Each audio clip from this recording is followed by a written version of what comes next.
एक मालिक है और वो मालिक अपने नौकर से कहता है कि तू हर रोज मुझे 1 लीटर दूध गर्म करके पिलाएगा, ये तेरी ड्यूटी है। तो नौकर रोज 1 लीटर दूध पिलाता था।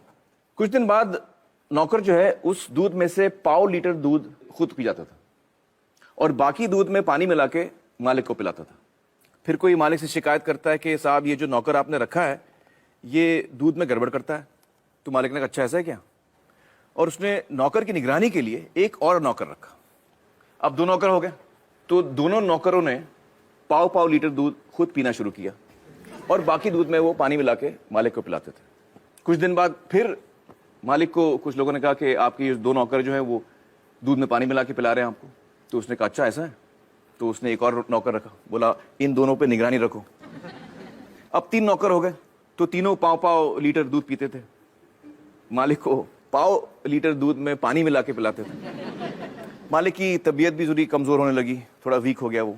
फिर किसी ने कहा कि आपका स्वास्थ्य बड़ा गड़बड़ हो गया है, आप तो बहुत कमजोर होते जा रहे हैं, ये नौकर आपके बड़ा गड़बड़ कर रहे हैं। तो उसने बोला अच्छा ऐसा हो रहा है क्या? तो उसने एक और नौकर रखा, बोला इन तीनों पे निगरानी रखो कि ऐसा ना हो। अब जब 4 नौकर रख लिए तो दूध तो 1 ही लीटर था। थोड़े दिन ठीक मिला, फिर चारों नौकर मिल गए और दूध पीने लग गए। अब मालिक को क्या पिलाएं? तो वो क्या करते थे कि जब मालिक सो जाता था तो जो दूध पे थोड़ी मलाई जमती है ना ऊपर, वो मलाई लेके मालिक की मूंछ पे लगा देते थे। सुबह मालिक उठ के कहते कि बड़ी भूख लग रही है, तुम लोगों ने रात को दूध नहीं पिलाया? तो कहते नहीं नहीं मालिक पिलाया, आपका हाजमा खराब है, आपकी तबीयत ठीक नहीं है। वो कहता क्यों, कैसे?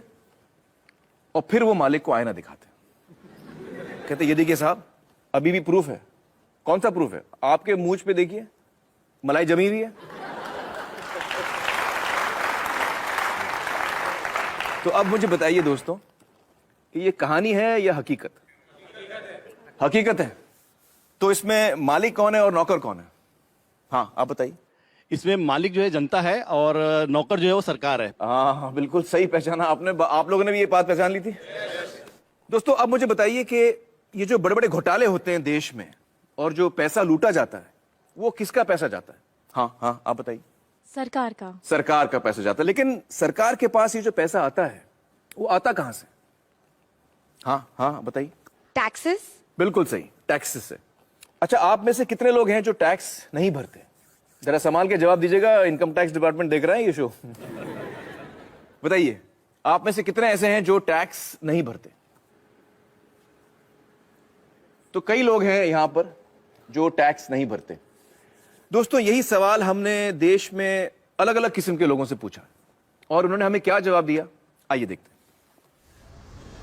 हैं। आप टैक्स भरते हैं? टैक्स? किस बात का? टैक्स। मेरेंगे इतना इनकम ही नहीं है कि मैं टैक्स भरूंगा। यहाँ कमाने खाने को तो पूरा नहीं पेट भरता, कहाँ से टैक्स भरूंगा साहब? टैक्स। इतनी कमाई नहीं होती, टैक्स कहाँ से दूंगा? बैंड वाले हमको क्या पता है कि टैक्स क्या होता है?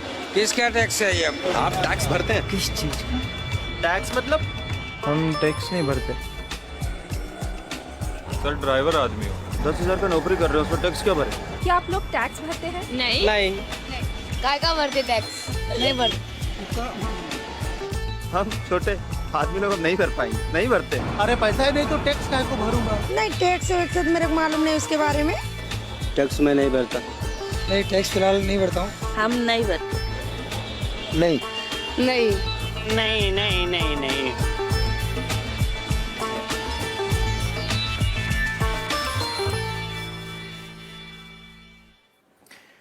दोस्तों हमारे साथ इस वक्त है यामिनी अय्यर जी, जो accountability initiative centre for policy research इस नाम की संस्था के साथ जुड़ी हुई हैं।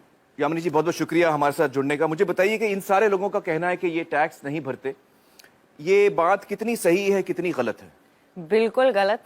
इस वीडियो में सारे लोगों ने टैक्स भरा है। कैसे? आमिर आप मुझे एक बात बताइए, आपके पास मोबाइल फोन तो होगा? जी। खरीदा था खुद? नहीं मैंने मैनेजर ने लिया था मेरे लिए। हाँ। यहाँ पे किसी ने तो अपना मोबाइल फोन खरीदा होगा। मोबाइल फोन के जो बक्से के पीछे वो पर्ची है उसको ध्यान से देखा था? उस पे क्या लिखा हुआ है?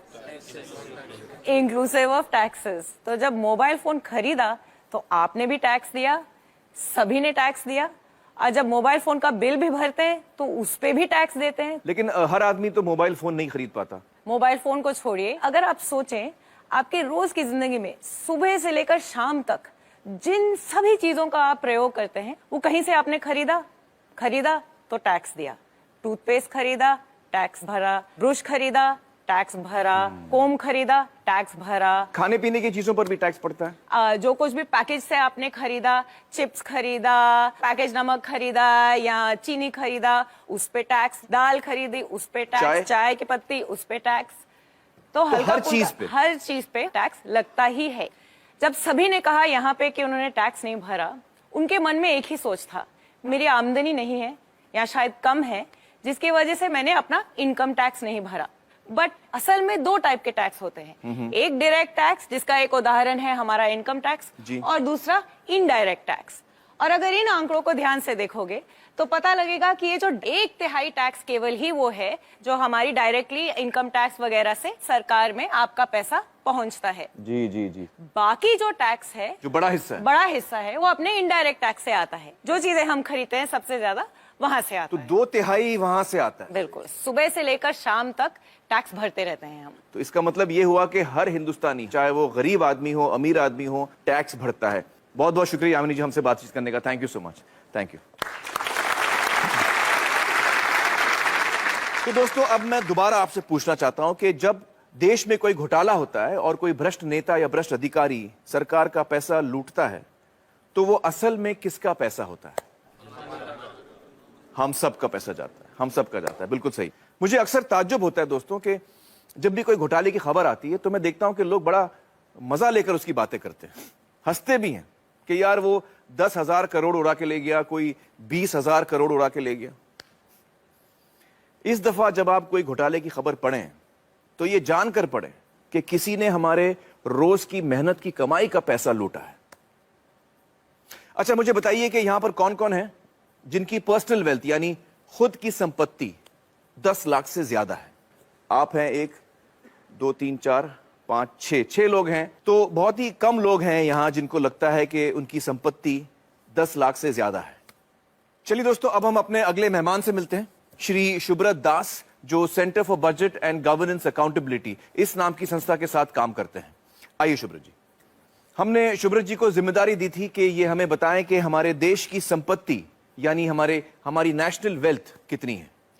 बताइए शुभ्रत जी, आपके खोज में क्या सामने आया?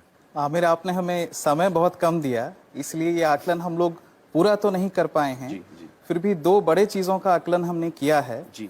एक है हाइड्रोकार्बन रिजर्व्स, जी, जिसमें आता है क्रूड ऑयल, नेचुरल गैस, कोल और लिग्नाइट, मतलब कच्चा तेल, कोयला वगैरह। और दूसरा है अदर मिनरल रिसोर्सेज, मतलब खनिज भंडार। कुछ 84-85 अलग अलग तरह के मिनरल रिसोर्सेज हैं, जिसका लगभग आधा हम लोगों ने इस एस्टिमेशन में कवर कर लिया है।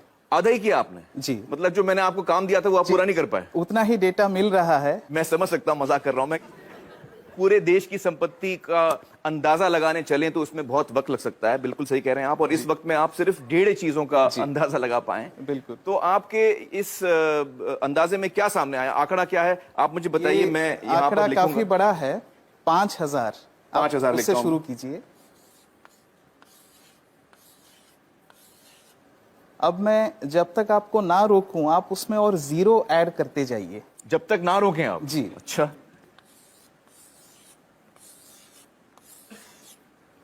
कुछ और जीरोस लगाइए। तो ये तो बोर्ड खत्म हो गया शुभ्रत जी।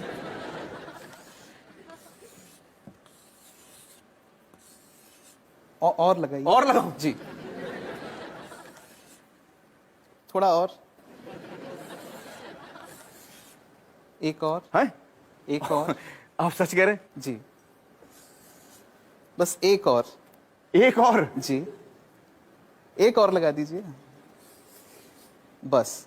तो ये कितना बड़ा आंकड़ा है मुझे बताइए आप। ये है 5,000 लाख करोड़ रुपए। 5,000 लाख? 5,000 लाख करोड़ रुपए। 5,000 लाख करोड़ रुपए। मुझे अभी तक समझ में नहीं आ रही है कितना बड़ा फिगर है।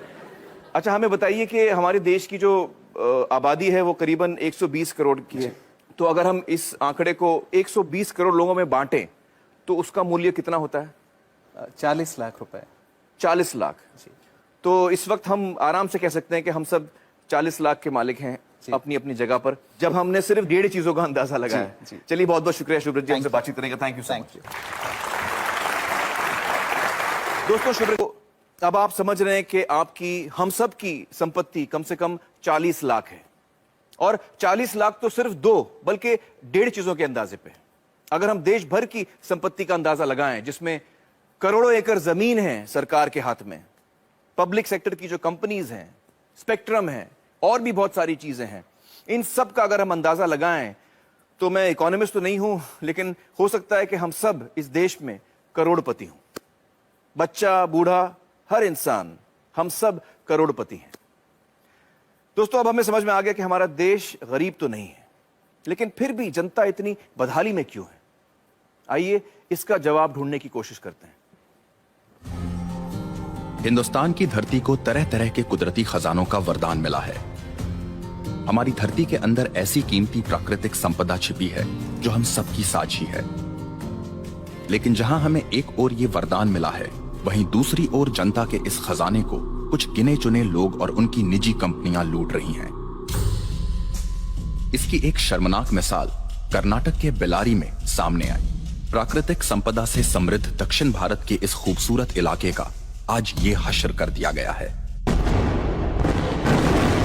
बेलारी के पहाड़ों से बेहतरीन क्वालिटी का कच्चा लोहा निकलता था। कुछ प्राइवेट कंपनियों ने अवैध तरीके से खनन का पूरा कारोबार अपने हाथों में ले लिया। मुनाफा बढ़ाने के लिए कई गैर कानूनी हथकंडे अपनाए गए। इस घोटाले की जांच कर्नाटक के तत्कालीन लोकायुक्त जस्टिस संतोष हेगड़े ने की। उनकी जांच में ये बात निकलकर सामने आई कि किस तरह से देश की संपत्ति को लूटा गया। कहीं प्रतिबंधित इलाकों में खनन हुआ, कहीं बिना अनुमति के जंगलों को उजाड़ दिया गया, और कहीं तय सीमा से कहीं ज्यादा खनन किया गया। उनकी रिपोर्ट के अनुसार इस घोटाले से जो नुकसान देश को हुआ, उसकी कीमत है 16,000 करोड़ रुपए।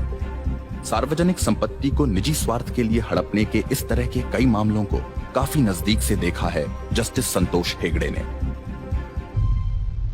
Thank you so much for joining us justice Hegde. Sir, आपने हमारे देश के एक बहुत बड़े घोटाले की जांच की है, जो बेल्लारी माइनिंग स्कैम के नाम से जाना जाता है। आपकी तहकीकात में क्या सामने आया? जिस तरीके से वहाँ हमारे देश के प्राकृतिक संसाधनों की लूट हुई, जो असल में नागरिकों की संपत्ति है, वो विश्वास के परे है। उनके दिमाग में सिर्फ एक ही चीज थी, पैसा बनाना किसी भी कीमत पर। सरकार को जो पैसा उस वक्त हर एक मैट्रिक टन के खनन के लिए दिया जा रहा था, वो था सिर्फ 27 रुपए प्रति टन। और उसी एक टन के लिए एक्सपोर्टर्स माल कहाँ भेज रहे हैं, कितनी दूर भेज रहे हैं, उसके हिसाब से 6 से 7 हजार रुपए कमा रहे थे। ओ बाप रे। जब वो लोग इस काम में उतरे, तब कुछ नहीं था उनके पास, पर देखते ही देखते 2-2, 3-3 हेलीकॉप्टर, हवाई जहाज, उनके उड़ने के लिए रनवे, सब कुछ बना लिया उन्होंने। सोने के सिंहासन बना लिए उन्होंने अपने लिए। मैंने जो अपनी रिपोर्ट दी थी, उसमें क्या सामने आया कि कर्नाटक के 3 मुख्यमंत्री दोषी पाए गए। उसमें वो मुख्यमंत्री भी शामिल थे जो उस वक्त सत्ता में थे। 9 और मंत्री भी दोषी पाए गए थे। उसके अलावा 797 अधिकारी, जिसमें 14 IAS अफसर थे, कर्नाटक एडमिनिस्ट्रेटिव सर्विस के अफसर थे, और कई और विभागों के अफसर, सब शामिल थे। मतलब लगभग पूरा प्रशासन इसमें शामिल था। मुझे लगता है कि हम सब के लिए एक बात समझना बहुत जरूरी है, खासतौर से जो नौजवान यहाँ बैठे हैं, कि जिस तरफ हम जा रहे हैं, अगर हम इस बर्बादी को यहीं नहीं रोकेंगे, इस पर अंकुश नहीं लगाएंगे, तो हम बहुत मुश्किल में फंस जाएंगे। देखिए, 1950 के दशक में एक घोटाला हुआ था, जीप स्कैम। उसमें देश को 52 लाख रुपयों का नुकसान हुआ। उस वक्त के हिसाब से एक बड़ी रकम थी, पर फिर भी आप देखिए कि 52 लाख में कितने जीरो होते हैं। और भी कई घोटाले थे। LIC में मुंद्रा घोटाला, भारत बैंक का डालमिया घोटाला, नगर वाला स्कैम सेंट्रल बैंक में। हर साल घोटाले होते थे। सोचने वाली बात यह भी है कि सब घोटाले तो बाहर भी नहीं आते हैं। 100 में से कोई 1 या 2 ही जनता के सामने आ पाते हैं। राइट। अब 2010 पे आते हैं। कॉमनवेल्थ गेम्स, 70,000 करोड़ का घोटाला। 2G scam, 1,76,000 crore. 2012 पे आइए, कोलगेट घोटाला, 1,86,000 करोड़। अगर 1,86,000 करोड़ रुपए का एक घोटाला होता है, तो देश की अर्थव्यवस्था पर क्या असर होगा, आप अंदाजा लगा सकते हैं।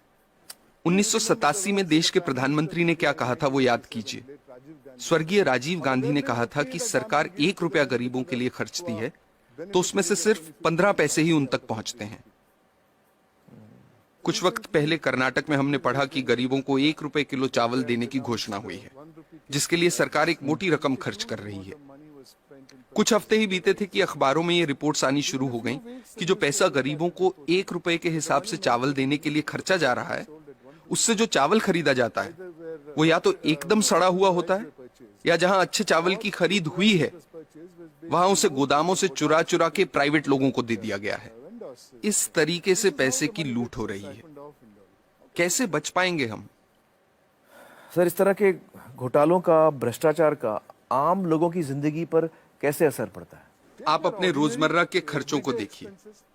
पिछले साल के मुकाबले इस साल कितनी महंगाई है, क्योंकि जो पैसा देश के विकास के लिए रखा गया है, जिसे देश की प्रगति के लिए इस्तेमाल में लाना चाहिए, वो पैसा 85% चुरा लिया जाता है। देश के प्रधानमंत्री ने कहा था, मैं नहीं कह रहा, मेरे अंदाजे से तो अगर 1988 में 1 रुपए में 15 पैसे ही सही जगह पर पहुंचते थे, तो आज 5 रुपयों में से 15 पैसे पहुंचेंगे। ये हो रही है हमारी तरक्की। हम लोग, आप हेल्थ केयर को लीजिए, सरकारी अस्पतालों को काफी नजदीक से मैंने देखा है कि वहां क्या हो रहा है। मैं आपको एक मिसाल देता हूं। 2010 में एक गांव की महिला डिलीवरी के लिए सरकारी अस्पताल आई, उससे पैसे मांगे गए, उसके पास पैसे नहीं थे। अस्पताल ने साफ इनकार कर दिया। महिला के साथ जो व्यक्ति था वो पैसों का इंतजाम करने गांव भागा। फिर अस्पताल वालों ने महिला को कहा कि यहां मत बैठो, बाहर जाओ। वो बेचारी उस हालत में सड़क पार करके बाहर बस स्टॉप पर जाकर बैठ गई। जब तक पैसों का इंतजाम होता, बाहर उसी बस स्टॉप पर उसकी डिलीवरी हुई। ये किस तरह के समाज में जी रहे हैं हम? मुझे लगता है कि लालच तो एक बात है, लेकिन लालची होने के साथ साथ हम अपनी इंसानियत भी पूरी तरह से खो रहे हैं। हम इंसान से शैतान बन रहे हैं। हमें इस बात से कोई फर्क नहीं पड़ रहा कि दूसरे लोगों के साथ क्या हो रहा है। हर जगह, हर डिपार्टमेंट का यही हाल है। कुछ ईमानदार लोग भी हैं। मैं ये नहीं कह रहा कि सभी 125 करोड़ लोग बेईमान हैं, लेकिन ज्यादातर लोग मजबूरी में ईमानदार हैं, क्योंकि उनके पास बेईमानी करने का मौका ही नहीं है। आज के हालात ऐसे हैं कि एक आदमी जो बड़े ओहदे पे है, वो अगर दूसरे पर उंगली उठाकर कहता है कि आप भ्रष्ट हैं, करप्ट हैं, तो सामने वाला इनकार नहीं करता। वो पलटकर कहता है कि आप नहीं हो क्या भ्रष्ट? That's so true. That is so true. ऐसी सोच बन चुकी है। यहाँ जो नौजवान मौजूद हैं उनसे मैं कुछ कहना चाहता हूँ। Sure, please. मेरी पीढ़ी के लोग अब हालात नहीं बदल पाएंगे। अब सिर्फ आप ही हालात बदल सकते हैं। और आपके लिए अच्छी बात यह है कि लालच सब सरहदें पार कर चुका है, सिर के ऊपर निकल गया है। अब और ऊपर जाने की जगह ही नहीं बची। आपके पास मौका है उसे नीचे लाने का। ये काम आपको जरूर करना है, मेरी खातिर नहीं, अपनी खातिर, अपने बच्चों की खातिर।